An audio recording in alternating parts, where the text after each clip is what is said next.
Madam Speaker? Yes, ma'am. Speaker, Congress is going to leave again and with unemployment insurance not extended. This is the second time you'll have a recess. Yeah. What do you say to those who are going to be losing their benefits, and how do you respond to the argument that maybe Congress shouldn't be extending unemployment benefits because it's a disincentive for people to look for work? Shall I take the second part first? To those who say that we shouldn't extend unemployment benefits because it's a disincentive to work, I say that's an insult to the working people of our country. Our country depends on a lively private sector that is job creating in terms of small businesses and all business creating jobs.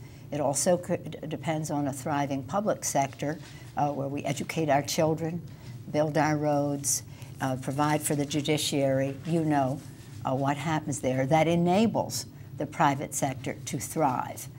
When the economy turns down, there's a compact that we have that there is unemployment insurance for those who, through no fault of their own, lose their jobs. And we owe them that. It is a safety net, not just for those individuals, but for our whole our whole system. It goes in cycles. I think we further have to address the fact that we need to create many, many more jobs so that people's economic existence is not so dependent on cycles. But what I say to them, I would hope to offer them some hope that when we come back, we will pass that. They lost by 1 vote. There will be 1 more vote in the Senate that I think will be supportive of it.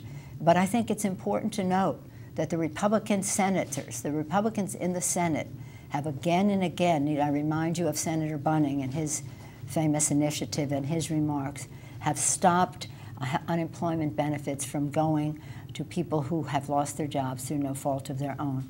It's just cruel, and we're not going to, it cannot stand, and I believe that this will be passed when we come back. We have passed it over and over again, and today we will pass it again to remove all doubt. Now let me say about unemployment insurance, we talk about it as a safety net and the rest. This is one of the biggest stimuluses to our economy. Economists will tell you this money is spent quickly, it injects demand into the economy and is job creating. It creates jobs faster than almost any other initiative you can name because, again, it is money that is needed for families to survive and it is spent. So it has a double benefit. It helps those who've lost their jobs, but it also is a job creator. And for that reason, for those 2 reasons at least, it should be passed, and I'm optimistic that it will. It's impossible to think of a situation where we would have a country that would say we're not going to have unemployment benefits and the only people who want them are people who don't want jobs. That's just so contrary to what our country is about, and I reject that misrepresentation of the motivation for people to be on unemployment insurance.